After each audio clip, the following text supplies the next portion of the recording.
Hi everyone, today I'll be talking about the point chisels, an essential tool for stone carving and definitely one of my favorites.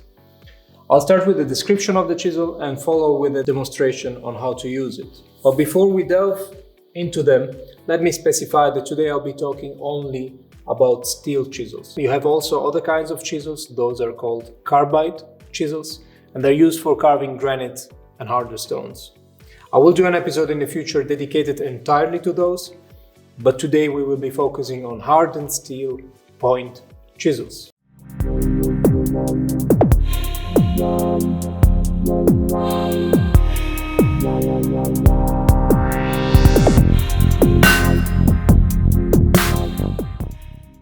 So the point chisel is mainly used for roughing out a stone and defining the basic shapes of a sculpture. You have to realize that during the process of carving a statue, at least 85% of the stone that is removed is done with a point chisel. And here we have a set of different point chisels, and as you can see, they come in different sizes.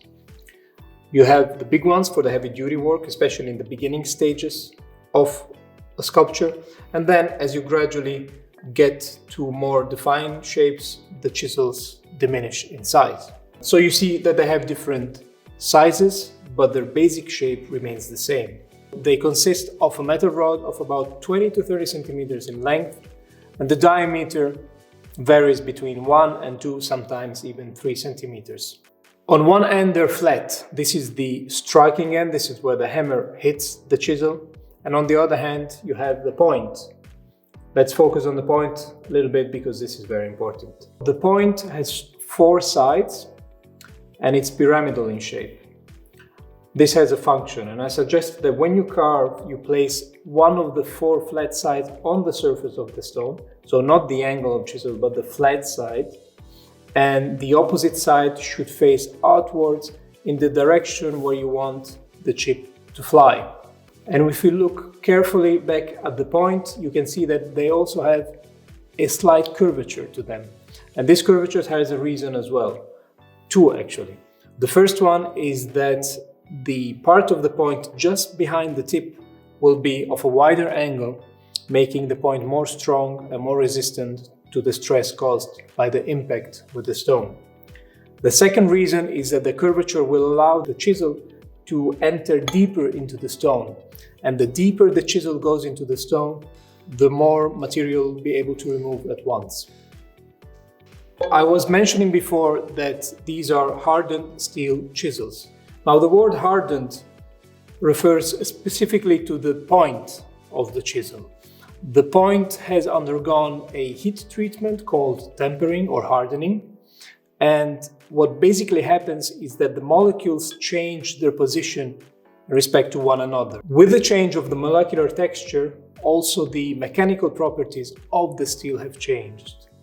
The steel has become harder, stronger, more resistant, and this will allow you to carve for a longer period of time without losing the sharpness of the point.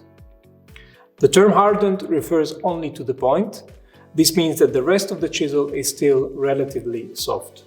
And this has consequences as well, because in a regular carving day, you will probably hit the striking end hundreds, if not thousands of times.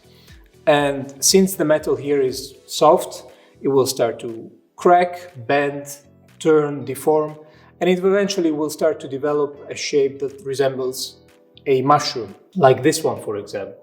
So if you see, this is a brand new chisel, and this is a chisel that has been used for a while. If you compare the two heads, you will see the change in shape. Now, it might feel more comfortable to work with a chisel like this, because the platform of the head has widened, so it might feel safer, but actually it's quite the opposite.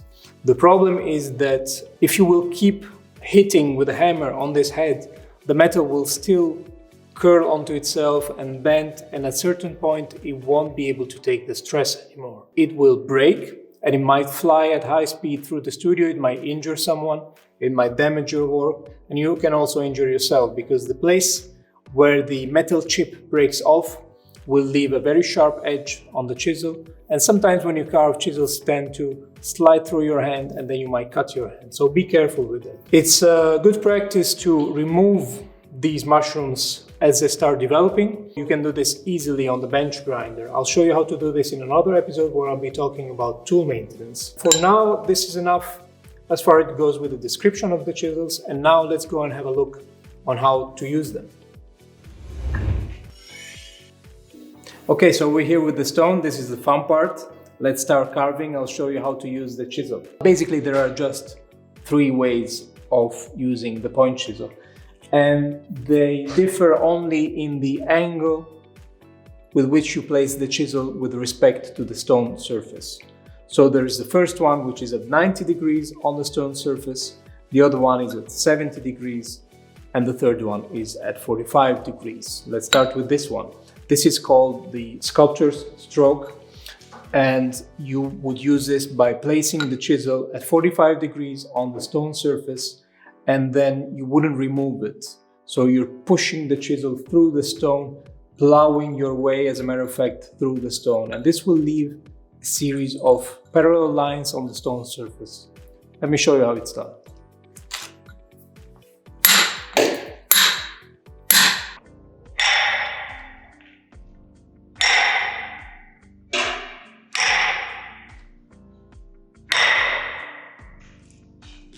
So you see that I've carved a straight line here on the surface of the stone, and by placing the chisel a couple of centimeters next to it, maybe 1, then you'll be able to make a series of parallel lines.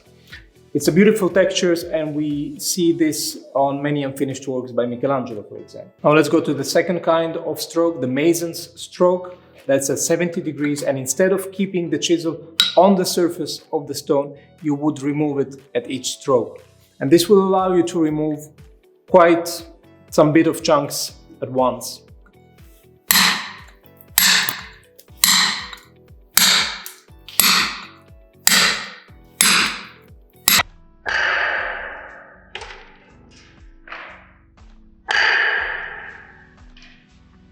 That was the mason stroke. The third one is a technique that is actually applied when working with granites and hardened stones, but it can also be applied on marble, and that's by placing the chisel at 90 degrees on the stone surface.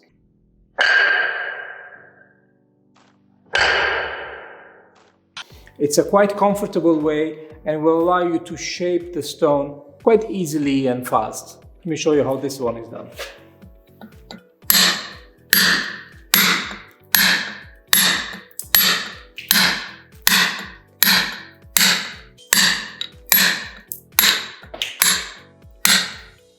You have to realize that working with the point chisel has a few minor setbacks, and mainly is that the point chisel leaves bruises on the stone. You can think of them as shock waves going through the stone.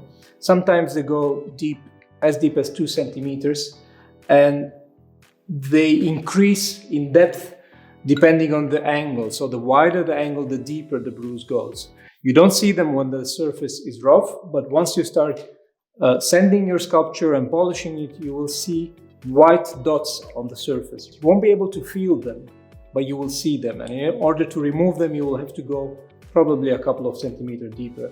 So it's a good advice to stop working with the point chisel when you're at least 2 centimeters away from the final surface.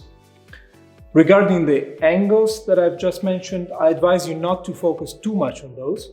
You will eventually get them with the experience while working, so you will feel the grip of the chisel on the stone, because if the angle is too narrow, the chisel will just scratch the stone and not have any impact on it, and if it's too wide, it will just hit the stone, but nothing will come of it as well. So just practice and work, and you will eventually start developing a feeling of that. Okay, so this is it.